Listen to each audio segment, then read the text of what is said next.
বলি শুনছো, ডাল আর মশলাপাতি শেষ হয়ে গেছে, বাজার থেকে আসার সময় এনে দেবে কিছু? আমার তো আসতে অনেক রাত হবে, তুমি না হয় এই টাকা কটা রাখো, নিজে গিয়েই নিয়ে এসো। 20 টাকা? এতে আজকাল কি হয় শুনি, অন্তত 50টা টাকা তো দাও। কাল বউনি হয়নি ঠিকঠাক, আজ এটা দিয়েই কাজ চালিয়ে নাও লক্ষ্মীটি। দোকানদারকে না হয় বলো বাকি রাখতে, আমি আজ হাট থেকে এসে তোমায় দিয়ে দেব। সেই কবে থেকে তো এই একই কথাই শুনছি। বেশ।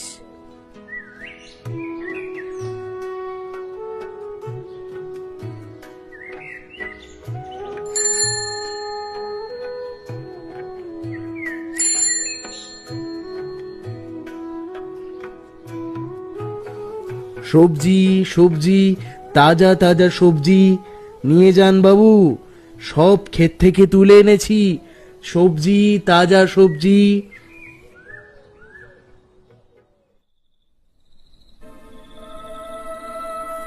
দিন ঘুরিয়ে রাত চলে এলো, বাজারে সব বিক্রেতা একে একে তল্পি তল্পা গুছিয়ে বাড়ির দিকে পাড়ি দিল।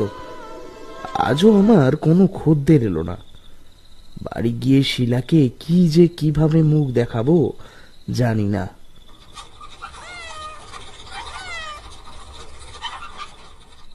এসে গেছো?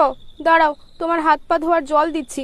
বলি ততক্ষণে মুদির দোকানের বাকিটা মিটিয়ে দিয়ে এসো না গো। কি হলো, ওরকম চুপ মেরে আছো যে? আর ঝুড়ি ভর্তি সবজি তো দেখি যেমনকে তেমনই ফিরে এসেছে, আজও বিক্রি হয়নি বুঝি? যা খুশি করো, চাল যা আছে কাল পরশুর মধ্যে তো তাও শেষ হয়ে যাবে বলে দিচ্ছি। এখন দেখো কি করবে। বাবা মা, বাবা মা যা একটা ঢ্যামনা একজনের গলায় ঝুলিয়ে দিল, যা নুন আনতে পান্তা ফুরোয়। শিলার কথাগুলো শুনে মনটা একেবারে ভেঙে গেল। মহামারীর পর থেকে গ্রামটা কেমন খালি হয়ে গেছে, অনেকেই চলে গেছে শহরে। এই গ্রামে আজকাল বউনি হওয়া খুব কষ্টসাধ্য ব্যাপার। কি যে করব কিছুই বুঝে উঠতে পারছিলাম না। বসে বসে আকাশ পাতাল ভাবনা চিন্তা করছি, হঠাৎ ভেসে এলো আমার ছোটবেলার বন্ধু হরিপদর গলা। ভাই নীলু, বাড়ি আছিস? আরে হরি যে, আয় আয়, কতদিন পর এলি বলতো? একদিনে মনে পড়লো বুঝি বন্ধুকে?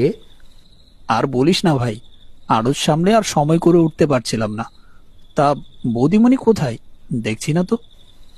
আর বলিস না ভাই, তোর